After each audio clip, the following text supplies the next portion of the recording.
अस्सलामु अलैकुम वरहमतुल्लाहि वबरकातुह। पिछले दो लेक्चर्स में हमने डिफ़रेंशिएशन को कंप्लीट किया। आज हम इंटीग्रेशन इन फ़िज़िक्स को उठाने वाले हैं। इस लेक्चर में हम ये डिस्कस करेंगे कि इंटीग्रेशन क्या होती है, इंटीग्रेशन कैसे की जाती हैं, और हम यहाँ पे सिर्फ वो रूल्स देखने वाले हैं, वो चीज़ें देखने वाले हैं जो हमें फ़िज़िक्स को सॉल्व करने के लिए यूज़ होती है।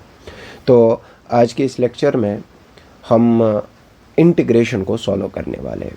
तो चलो स्टार्ट करते हैं हमारा नया टॉपिक, दैट इज़ इंटीग्रेशन। तो बेटा सबसे पहले हम ये समझेंगे कि इंटीग्रेशन क्या है और इंटीग्रेशन किस चीज़ का नाम है।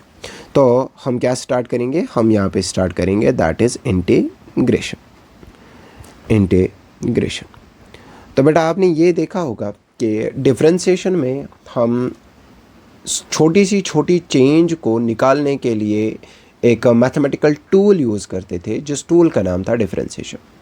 लेकिन अगर हमें कभी कभार वहीं से किसी भी चीज़ की चेंज दी गई हो, लेकिन हमें एक्चुअल फंक्शन निकालनी होगी, एक्चुअल चीज़ निकालना होगा, या हमें छोटा सा एक चीज़ दिया गया है और हमें जनरलाइज करना है पूरे सिस्टम के लिए, ये क्या होगा, तो वहाँ पे जो हम यूज़ करते हैं, वहाँ पे हम यूज़ करते हैं एक मैथमेटिकल टूल का, जिस मैथमेटिकल टूल का नाम है इंटीग्रेशन। तो यहाँ पे मैं ये बोल सकता हूँ कि जो इंटीग्रेशन है, it is completely the inverse of differentiation.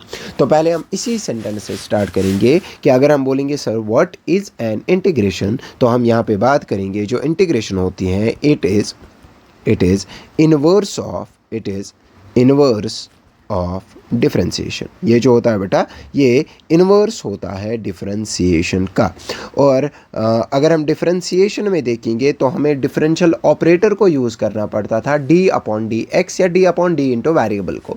यहाँ पे हम यूज़ करेंगे एक नया सिंबल जिसको हम बोलते हैं इंटीग्रल। और इंटीग्रल को कैसे लिखा जाता है, इंटीग्रल जो होता है वहाँ पे एक लाइन खींची जाती है और इसके बीच में हम उस फंक्शन को रखने वाले हैं जिस फंक्शन का हमें इंटीग्रेशन निकालना होता है, और उसके बाद में हम वेरिएबल ऑफ इंटीग्रेशन लिखेंगे। लेट्स सपोज यहाँ पे dx है। ये जो सिंबल होता है, यही सिंबल हमें रिप्रेजेंट कर रहा है बेटा कि हम निकाल रहे हैं integration, now concept of integration है क्या, इंटीग्रेशन हमें क्या निकाल के देता है, उसके लिए हमें पहले वापस जाना पड़ेगा डिफरेंशिएशन पे। लेट्स सपोज मेरे पास एक फंक्शन है y is equal to f of x, और मैं इसकी डिफरेंशिएशन कर रहा हूँ, इसकी चेंज निकाल रहा हूँ। इसका मतलब मैं x को चेंज कर रहा हूँ और उसकी वजह से मैं देख रहा हूँ y में कितना चेंज आ गया। अगर मैं एक इंडिपेंडेंट वेरिएबल को चेंज करूँ तो डिपेंडेंट वेरिएबल ऑटोमेटिकली चेंज हो जाता है और हमारी फंक्शन शफल हो जाती है, हमारी फंक्शन चेंज हो जाती है एक नई फंक्शन में। तो जब हम डिफरेंशिएशन निकालते हैं, लेट्स सपोज अगर मुझे इसका निकालना है डिफरेंशिएशन, दैट इज़ dy/dx, तो मैं सिंपली बोल रहा था वो बराबर होगा d/dx ऑफ y की जगह मैं लिखूंगा f ऑफ x। नाउ ये जो d/dx है, अगर मैं इस d/dx की बात करूं तो ये d/dx जो है, अगर मैं बात करूं, ये जो आपका यहाँ पे आ गया, ये d/dx जो आ गया, ये d/dx इस fx को चेंज कर देगा। कहाँ चेंज कर देगा, लेट्स सपोज इसने इसको एक नई फंक्शन में चेंज कर दिया, let's suppose that is capital f of x। तो इट मीन्स दैट मेरी एक ओरिजिनल फंक्शन थी f ऑफ x, जिस पर जब मैंने डिफरेंशियल ऑपरेटर यूज़ कर दिया तो मेरे पास एक नई फंक्शन आ गई, that is f of x, capital F of x। Now क्या होगा इंटीग्रेशन में, हमें इसका रिवर्स होगा। हमें वहाँ से स्मॉल f ऑफ x नहीं, बल्कि हमें वहीं से एक फंक्शन, डिफरेंशिएटेड फंक्शन दी गई होगी f ऑफ x। लो, इसका मतलब मुझे वहाँ से जो फंक्शन दी गई है वो ये f ऑफ x होगी, नाउ मुझे क्या करना है, आपको बताना होगा कि आपके पास फंक्शन दी गई है, आप बताओ ये वो कौन सी फंक्शन थी जिसका ये डिफरेंशियल है।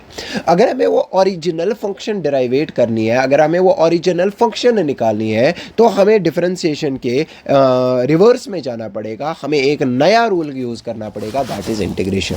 तो सिंपली अगर मुझे इस fx से वापस y is equal to fx निकालना है, तो मैं सिंपली क्या करूँगा, ये जो fx है इसको मैं डाल दूंगा इंटीग्रल ऑपरेटर में, दैट इज़ मैं लिखूँगा इंटीग्रेशन ऑफ dx। ये जो ऑपरेटर बेटा है, ये जो ऑपरेटर मैंने यहाँ पे बनाया, इस इस ऑपरेटर को ही हम बोलते हैं इंटीग्रल ऑपरेटर। नव इस इंटीग्रल ऑपरेटर के बीच में मैं ये बड़ी फंक्शन डालूंगा एफ ऑफ एक्स।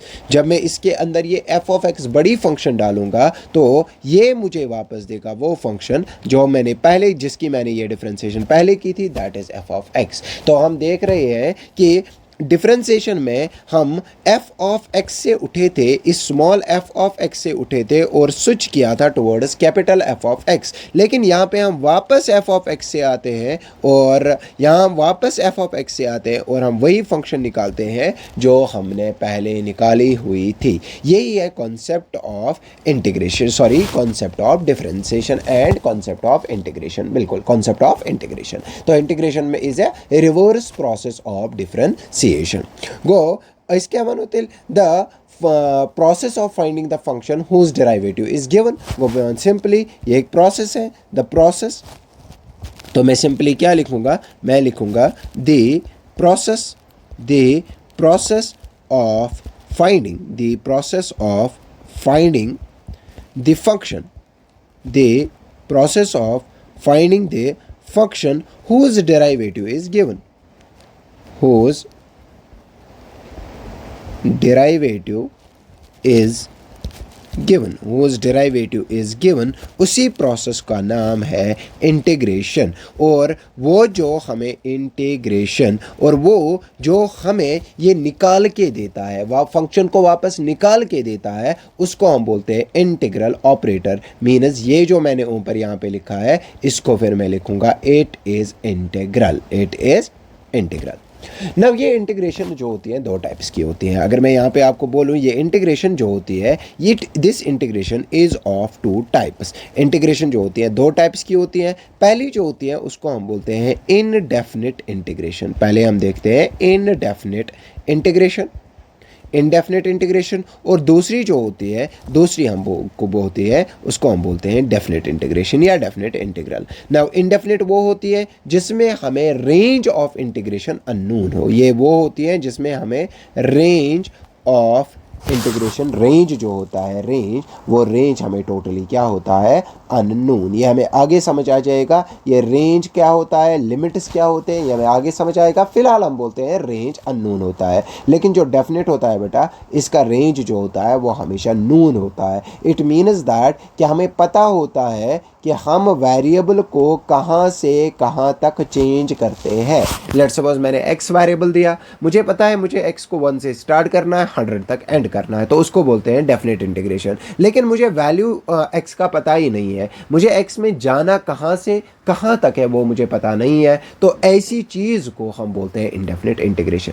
नाउ चाहे हमें डेफिनेट इंटीग्रेशन करनी है चाहे हमें इनडेफिनेट इंटीग्रेशन करनी है, रिजल्ट निकालने तक जो रूल्स है वो सेम है। जो हमारा फाइनल रिजल्ट होता है वो फिर चेंज इस वजह से होता है कि हमारी जो इंटीग्रेशन है ये डेफिनेट इंटीग्रेशन है या ये एक इनडेफिनेट इंटीग्रेशन है। तो चलो हम पहला अपना टॉपिक स्टार्ट करते हैं हमारी पहली इंटीग्रेशन से, जिसको हम बोलते हैं इनडेफिनेट इंटीग्रेशन। जब हम इनडेफिनेट इंटीग्रेशन पढ़ेंगे उसको फिर हम जनरलाइज करेंगे हमारे नए टाइप ऑफ इंटीग्रेशन के लिए, दैट इज डेफिनेट इंटीग्रेशन। तो पहले हम देखेंगे इनडेफिनेट इंटीग्रेशन। लेकिन मसला ये है कि अगर हमें करनी है इंटीग्रेशन, चाहे हमें इनडेफिनेट इंटीग्रेशन करनी है चाहे हमें डेफिनेट इंटीग्रेशन करनी है, तो हमें कुछ फॉर्मूलाज को याद रखना पड़ेगा। तो इनडेफिनेट इंटीग्रेशन को सॉल्व करने से पहले हम पहले बढ़ेंगे हमारे फॉर्मूलाज पे, that is formulas of integration. तो हमारा जो सबसे पहला फॉर्मूला ये है कि अगर आपके पास फंक्शन जो दी गई थी x to the power n और हमें इस x to the power n dx का इंटीग्रेशन करना है इंटीग्रल की मदद से, तो इसका आंसर ये इंटीग्रल इस x to the power n को, ये जो इंटीग्रल है ये इस x to the power n को क्या बना देगा, किस में चेंज करेगा, तो इसको चेंज करेगा x to the power n plus 1 divided by n plus 1। जैसे डिफरेंशिएशन में ये बनता था n x raise to power n plus 1 n minus 1 sorry, यहाँ पे ये बनता है x to the power n divided x to the power n plus 1 divided by n plus 1। अगर हम सेकंड रूल पे आ जाएंगे तो हमारे पास फंक्शन सेकंड रूल जो है e to the power x dx, e to the power x ना तो इंटीग्रेशन में चेंज होती है ना तो डिफरेंशिएशन में चेंज होती है, तो इसका मतलब इसका आंसर जो है, इसका आंसर वापस हमें आ जाएगा e to the power x। इसका आंसर जो है वो वापस आ जाएगा e to the power x। Now अगर मैं तीसरे फार्मूला पे जाऊँ, that is integration of log of x dx, log x dx, तो यहाँ पे फंक्शन जो है वो है log x। अगर log x फंक्शन है तो यहाँ पे ये जो बनता है इसका फंक्शन वो बनता है x log of x minus x, और अगर मैं दोनों में से x को कॉमन निकालूं तो आपको बचेगा x log of x minus 1, तो ये इसका इंटीग्रेशन आ रहा है। नाउ इसके बाद अगर मैं बात करूं फोर्थ इंटीग्रल की, लेट्स सपोज मेरे पास है इंटीग्रेशन ऑफ, अब मुझे log x नहीं बल्कि log x का डिफरेंशियल दिया गया है 1/x dx।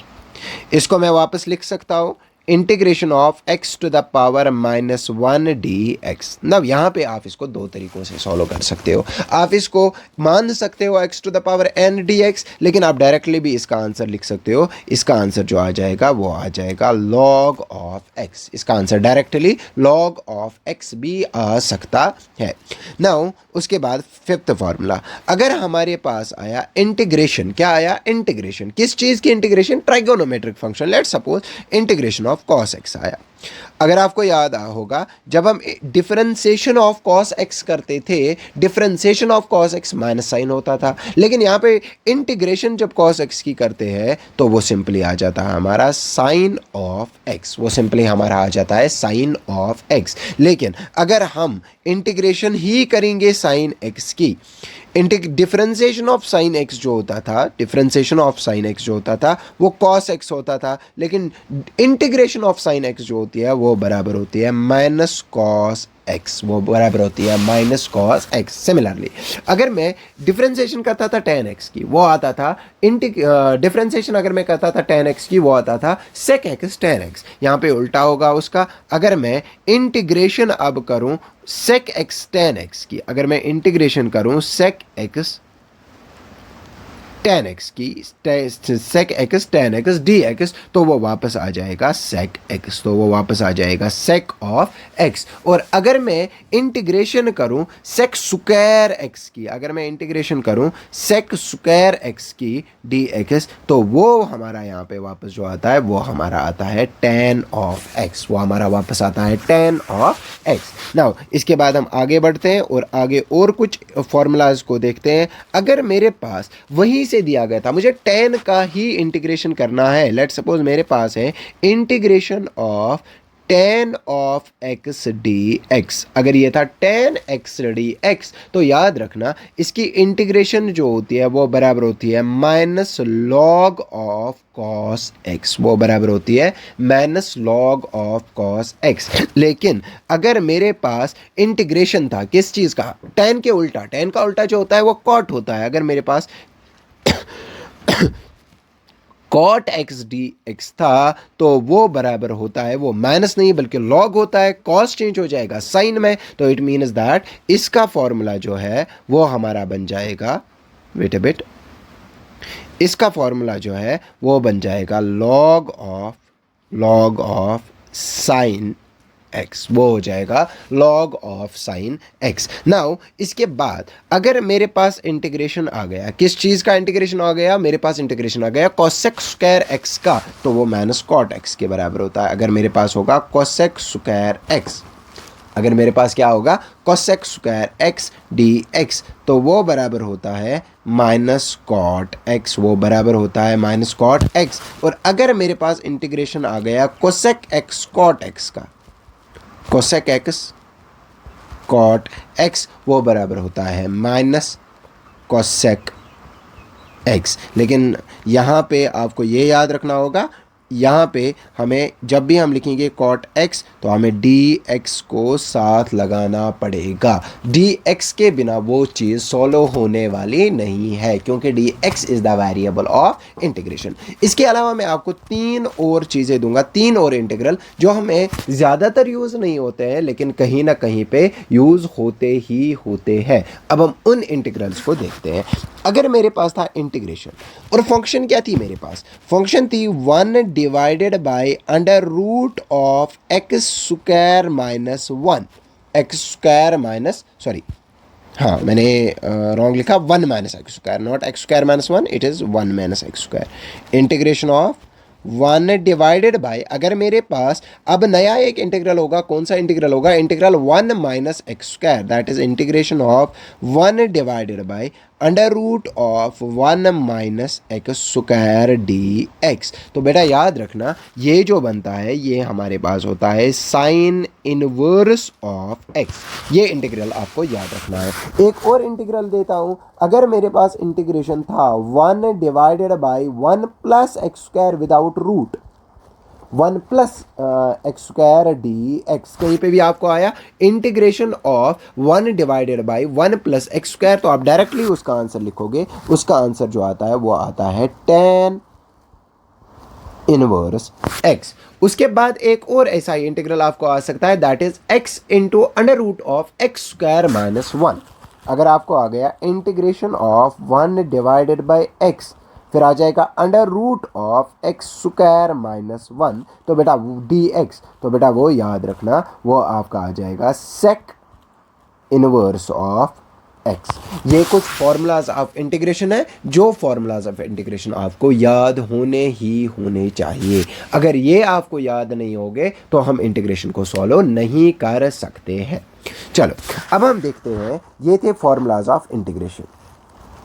अगर आप चाहो तो इसका स्क्रीनशॉट निकाल सकते हो, अगर नहीं चाहो तो आप मुझे यहाँ पे कमेंट बॉक्स में लिख सकते हो, मैं आपको ये पूरी की पूरी पीडीएफ भी प्रोवाइड कर सकता हूँ। लेक्चर 1 डिफरेंशिएशन, लेक्चर 2 डिफरेंशिएशन और इस इंटीग्रेशन की एक ही कंपाइल्ड पीडीएफ जो मैं यहाँ पे लिख रहा हूँ ये मैं आपको सेंड कर सकता हूँ, डीएम कर सकता हूँ। आपको सिंपली क्या करना है, कमेंट में लिखना है कि हमें ये पीडीएफ चाहिए, तो आपको डायरेक्टली पीडीएफ मिल सकती है। नाउ अब हम आगे जाएंगे और अब हम कुछ रूल्स ऑफ डिफरेंशिएशन को, इंटीग्रेशन को स्टडी करेंगे, जिसकी मदद से हमें इंटीग्रेशन को सॉल्व करने में मदद आ जाएगा और हम किसी भी इंटीग्रेशन को सॉल्व कर सकते हैं। तो रूल नंबर वन, देखो रूल नंबर 1 क्या है। रूल नंबर 1 ये है कि अगर हमारे पास दो फंक्शंस आ गई इन एडिशन और इन सब्ट्रैक्शन, तो हर एक फंक्शन जो है वो अपना अपना इंटीग्रल अलग अलग से लेगा। क्या रूल नंबर 1 है कि ये रूल किसके लिए है, ये है एडिशन के लिए और सब्ट्रैक्शन के लिए। लेट्स सपोज मुझे इंटीग्रल करना है, मेरे पास एक इंटीग्रल है ऐसे, इंटीग्रेशन ऑफ, और मेरे पास है function f1x plus f2x plus minus लिखते हैं प्लस माइनस f3x, और इन सब की मुझे करनी है इंटीग्रेशन, तो जब हम इसकी इंटीग्रेशन करेंगे तो हम इस चीज़ का ख्याल रखेंगे कि हम एक साथ इनको इंटीग्रेशन नहीं कर सकते। अगर हम इसको एक साथ इंटीग्रेशन नहीं कर सकते हैं तो हमें क्या करना पड़ेगा, हमें इनको अलग अलग से इंटीग्रेशन करना पड़ेगा।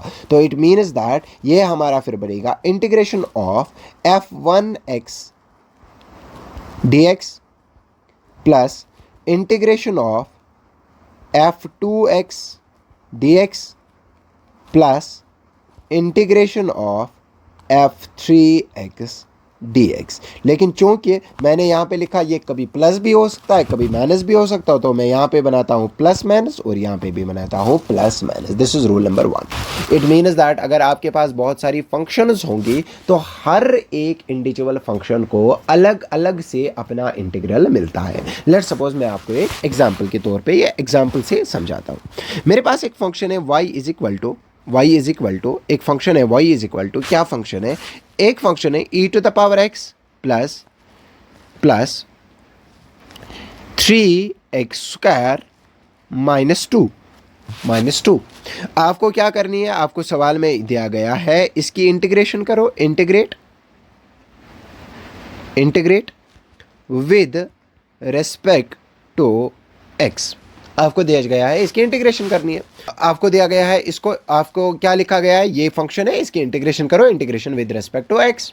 नाउ आपको क्या करना है, हमें तो फिर सबसे पहले हम इसकी इंटीग्रेशन करेंगे, बीच में y लिखेंगे और dx। दैट इज सबसे पहले हम लिखेंगे इंटीग्रेशन, y की जगह हमारे पास है e⁻x प्लस 3x² - 2, और हम इस पूरे को एक ही डिफरेंशियल लगाएंगे, let's suppose that is dx। लगाया dx। लेकिन ये ऐसे अगर आप सॉल्व करना चाहोगे तो ऐसे सॉल्व होगा नहीं, तो हमें इसको तोड़ना पड़ेगा। इट मीन्स दैट हर एक इंडिविजुअल फंक्शन को अलग अलग से हमें क्या देना पड़ेगा, अलग अलग से हमें अपना अपना इंटीग्रल देना पड़ेगा। तो चलो हर एक को अपना इंटीग्रल प्रोवाइड करते हैं। तो इट मीन्स दैट ये हमें आ जाएगा इंटीग्रेशन ऑफ e⁻x dx को अलग मिलेगा, plus integration of 3x² dx अलग मिलेगा, माइनस इंटीग्रेशन ऑफ 2dx अलग मिलेगा। नाउ इंटीग्रेशन आप कैसे सॉल्व होगी वो हम आगे देखेंगे। ये पहला रूल था कि अगर हमारे पास बहुत सारी फंक्शन हो, जो प्लस में हो, जो माइनस में हो, हमें वहाँ पे क्या करना है, हर एक को अपना अपना इंटीग्रल प्रोवाइड करना है। चाहे वो कॉन्स्टेंट फंक्शन हो, चाहे वो एक्सपोनेंशियल फंक्शन हो, चाहे वो लॉगरिदमिक फंक्शन हो, उससे कोई फर्क नहीं पड़ता है, हर एक फंक्शन को अपना अपना इंटीग्रल अलग से मिलने वाला है। This was rule number 1। Now अब हम बात करते हैं रूल नंबर 2 के बारे में।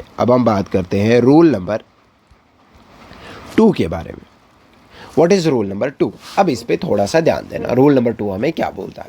रूल नंबर 2 हमें बोलता है कि अगर आपके फंक्शन में कहीं पे भी कॉन्स्टेंट अवेलेबल था या कोफिशिएंट अवेलेबल था, दोनों के लिए डिफरेंशिएशन में कॉन्स्टेंट का रूल अलग होता है क्योंकि वो जंप करता है आउट ऑफ डिफरेंशियल। कॉन्स्टेंट की डिफरेंशिएशन हमेशा 0 होती है, लेकिन यहाँ पे कॉन्स्टेंट और कोफिशिएंट के साथ एक ही व्यवहार किया जाता है, एक ही तरीका अपनाया जाता है। वो क्या है कि अगर इंटीग्रेशन में आपको चाहे कोफिशिएंट आ जाए, चाहे कांस्टेंट आ जाए, वो दोनों जंप करते हैं आउट ऑफ इंटीग्रेशन।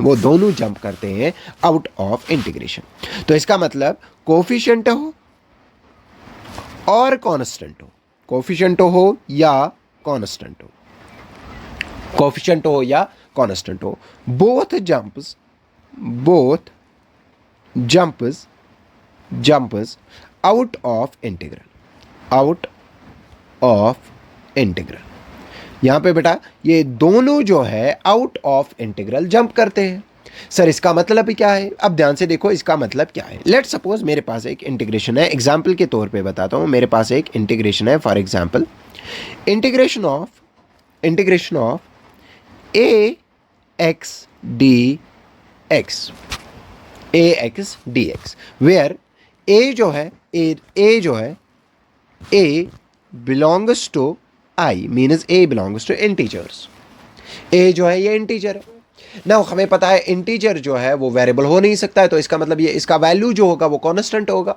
लेकिन यहाँ ये x के साथ है, x एक वेरिएबल है, तो इट मीन्स दैट a जो है it is a coefficient of x। अगर ये कोफिशिएंट ऑफ x है तो ये सिंपली बाहर आ जाएगा, हमारा जो बनेगा ये बनेगा a बाहर रहेगा, हमें बचेगा ax dx। ऐसे ये हमारा सॉल्व हो जाएगा।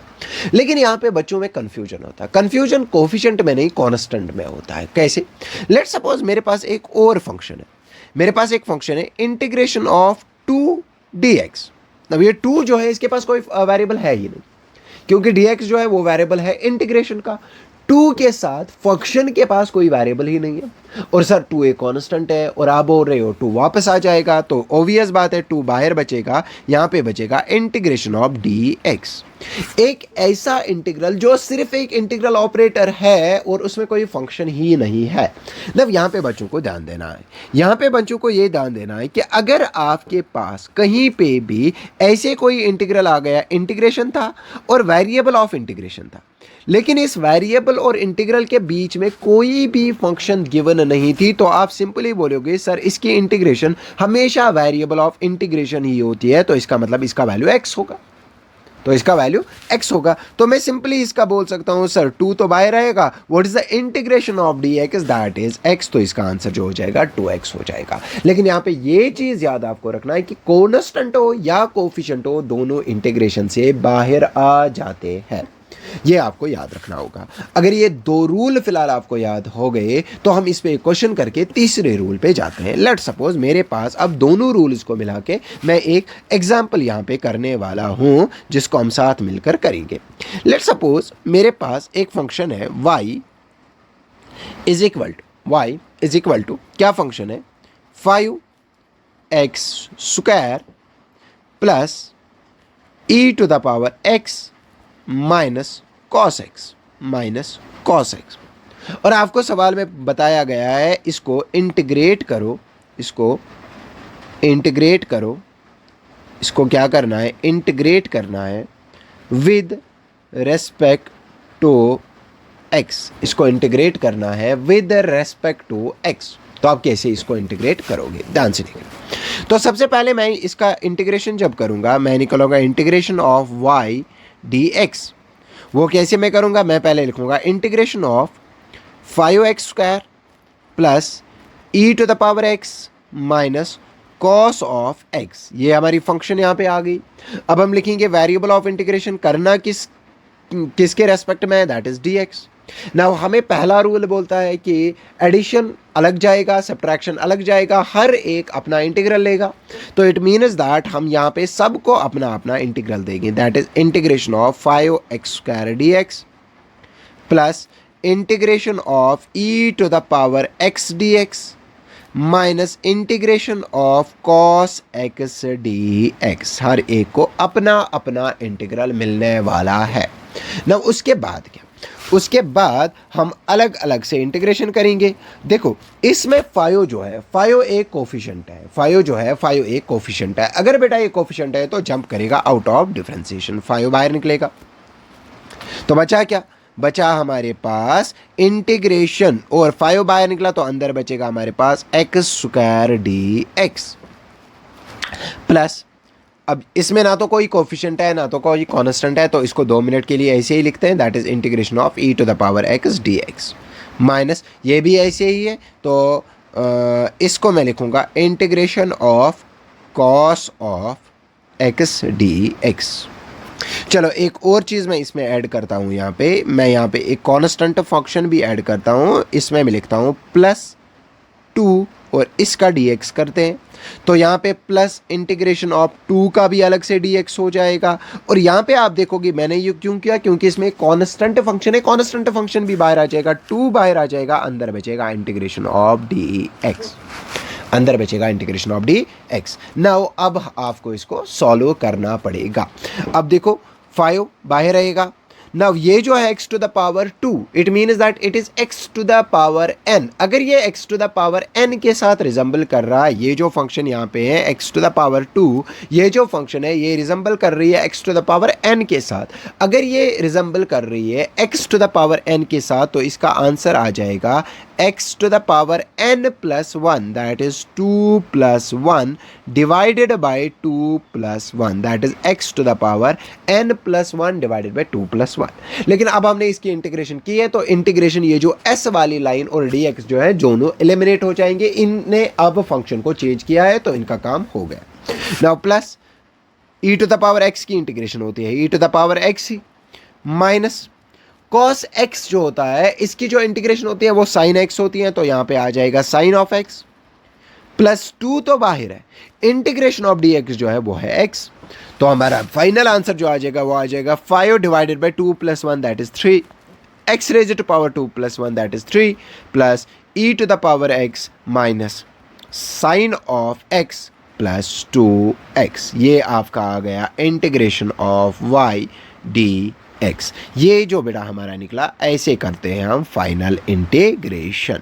लेकिन अभी तक आप देखोगे हमारा रिजल्ट अभी भी वेरिएबल ही अटेन कर रहा है, हमें इसका अभी एक फिक्स्ड कांस्टेंट वैल्यू नहीं निकला, दैट इज व्हाई हम इसको इनडेफिनेट इंटीग्रेशन बोलते हैं।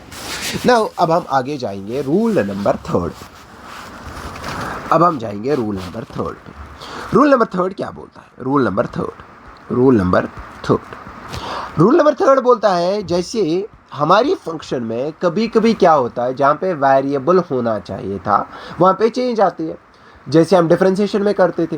तो डिफरेंशिएशन में अगर आपको याद होगा वैसा चीज़ जो है वो हम कर रहे थे चैन रूल से सॉल्व। बिल्कुल यहाँ भी वो चीज़ चैन रूल से ही सॉल्व होने वाला है। तो हमारा जो रूल नंबर 3 रहने वाला है वो है हमारा चैन रूल। वो कौन सा रूल है? That is chain rule. अब हमें देखना है सर ये चैन रूल क्या बोलता है। It is the necessary thing कि चैन रूल क्या बोलता है। वहाँ पे अगर आप याद रखोगे तो चैन रूल को हम 2 स्टेप्स में करते थे। पहले हम करते थे assume there is no change. पहले हम मानते हैं हमारी फंक्शन में कोई चेंज है ही नहीं। जब हमारी फंक्शन में कोई चेंज नहीं होती थी तो हम उसको नॉर्मली इंटर्म रिजल्ट निकालते थे, नॉर्मली डिफरेंशिएट करते थे। फिर वो जो इंटर्म रिजल्ट आता था उसको हम मल्टीप्लाई करते थे डिफरेंशिएशन ऑफ चेंज से।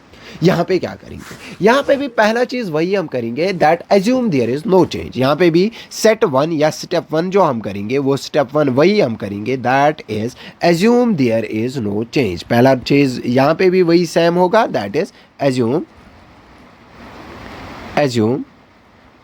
There is no change. Assume there is no change. और हम नॉर्मली फंक्शन को एक नॉर्मल फंक्शन मान के उसकी इंटीग्रेशन करते हैं। लेट सपोज हमारे पास एक फंक्शन है y is equal to e to the power 3x। e to the power 3x। ना हमें पता है, हमें integration of e to the power x पता है, लेकिन x की जगह आ गया है e to the power 3x। तो बेटा ये 3x जो है ये होना चाहिए था x, लेकिन ये x नहीं बल्कि ये 3x जो ये 3x है। इट मीन्स दैट x की जगह चेंज है 3x, लेकिन हम इसको मानेंगे x। हम ये जो टर्म है इसको अभी हम x ही मानेंगे। अभी हम इसको क्या मानेंगे? अभी हम इसको x ही मानेंगे।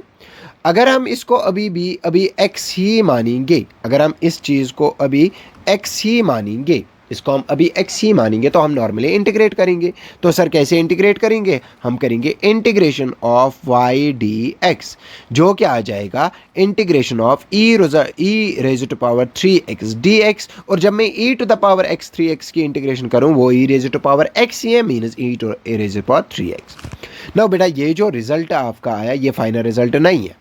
ये जो आपका रिजल्ट आया it is not the final result, ये एक इंटर्म रिजल्ट है। अब हमें लेकिन पहुंचना है फाइनल रिजल्ट पे। अब हमें पहुंचना है फाइनल रिजल्ट पे।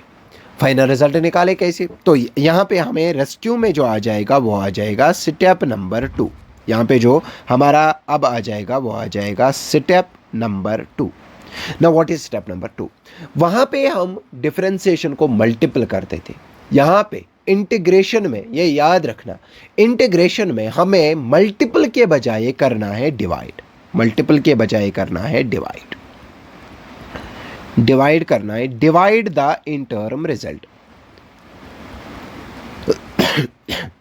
जो हमारा इंटर्म रिजल्ट है बेटा उसको डिवाइड करना है, लेकिन किससे? ये याद रखना है, इसको डिवाइड करना है not by the integration but by the differentiation. इसको डिवाइड करना है differentiation of change. Differentiation of change. Differentiation of change मतलब क्या है? मतलब ये है कि हमारा ये जो रिजल्ट आ गया e to the power 3x, ये हमारा इंटर्म रिजल्ट था। नव इस इंटर्म रिजल्ट को करेंगे डिवाइड। नव इस इंटर्म को रिजल्ट को करेंगे डिवाइड। किससे डिवाइड करेंगे? d divided by dx of 3x। इसको हम डिवाइड करेंगे d divided by dx differentiation integration में, ठीक है ना, d डिवाइड बाई dx। तो वो हमारा जो फाइनल रिजल्ट आ जाएगा, ऊपर तो कुछ नहीं है, ऊपर है e to the power 3x, differentiation of 3x हम सबको पता है 3 है। तो आपका जो फाइनल आंसर आ जाएगा integration of e to the power 3x dx की, वो बराबर आ जाएगी 1/3 e to the power 3x। This is a differentiation, this is the rule of integration. इस रूल को बोलते हैं चैन रूल ऑफ डिफरेंशिएशन। चलो इस चैन रूल के बाद हमें डिफरेंशिएशन में आते थे, कोशेंट रूल आता था, चाहे प्रोडक्ट रूल आता था। यहाँ पे हमें उनको वो रूल होते नहीं है, हमें करने की ज़रूरत नहीं होती है, क्योंकि इसके फर्दर अगर हम इंटीग्रेशन देखेंगे तो हमें इंटीग्रेशन बाय पार्ट्स और इंटीग्रेशन बाय पार्शियल फ्रैक्शन करना होता है, लेकिन वो हमें फिज़िक्स में उतना नेसेसरी नहीं है। दैट इज़ वाई हम इंडेफिनिट इंटीग्रेशन को यहीं तक करते हैं। लेकिन अगर हम देख पाएंगे तो वहाँ पे हमारे पास आता है इंटीग्रेशन बाय पार्ट्स, जिसको हमें करने की ज़रूरत नहीं है। तो यहाँ पे हमारा इंडेफिनिट इंटीग्रेशन जो है वो कंप्लीट होता है। Now this was the story of the integration. नहीं, अब यहाँ पे ख़त्म कैसे करें?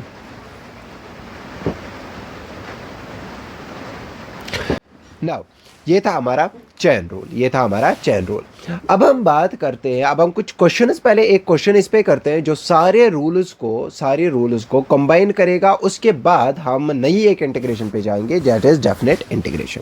तो चलो भाई, यहाँ पे हम अब एक क्वेश्चन करेंगे जिसकी मदद से हमें पूरी की पूरी डिफरेंशिएशन जो है वो कर सकते हैं, वो सॉल्व करनी आ जाएगी। तो यहाँ पे मैं एक क्वेश्चन लेता हूँ जिसमें ये सारे रूल्स अप्लाई होंगे। That is y is equal to, मेरे पास एक फंक्शन है that is 3x to the power 4 plus sine of cos x minus 2 times e to the power x plus 8 इसको मुझे करना है इंटीग्रेशन। नाउ अब आप सबको पता होगा कि मैं लिखूंगा नहीं अलग से, अब आप सबको पता होगा हर एक को अपना अपना डिफरेंट इंटीग्रल मिलने वाला है। तो इसको हम लिखेंगे 3x to the power 4 dx plus इसको हम लिखेंगे integration of sine cos x dx, इसको हम लिखेंगे minus integration of 2e to the power x dx plus इसको हम लिखेंगे a इंटीग्रेशन ऑफ 8 dx। अब हम इसको आगे लेके जाएंगे तो यहाँ पे आप देखोगे 3 कोफिशिएंट है, बाहर आ जाएगा। तो मैं क्या लिखूंगा, यहाँ पे कोफिशिएंट है तो बाहर आ जाएगा, तो यहाँ पे 3 बाहर आ जाएगा। ये बचेगा integration of x to the power 4 dx।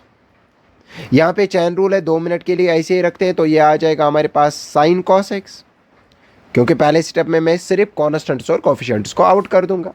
Now इसमें आ जाएगा माइनस 2 बाहर निकलेगा, कोफिशिएंट है, अंदर बचेगा e to the power x dx plus 8 constant है, बाहर आ जाएगा, तो अंदर बचेगा इंटीग्रेशन ऑफ dx।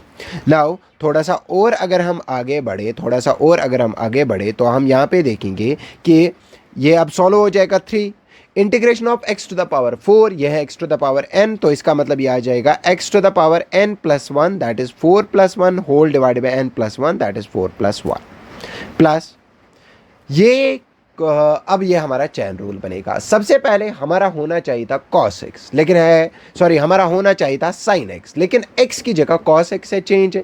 तो पहले हम एज्यूम करेंगे नो चेंज, तो हम साइन की डिफरेंशिएशन लिखेंगे। और हमें पता है, ऊपर मैंने यहाँ पे लिखा है, अगर आप यहाँ पे देखोगे तो मैंने यहाँ पे लिखा था कि जो sin x होती है उसकी डिफरेंशिएशन जो होती है, यहाँ पे मैंने लिखा है इसकी sin x की जो डिफरेंशिएशन है वो cos x के बराबर है।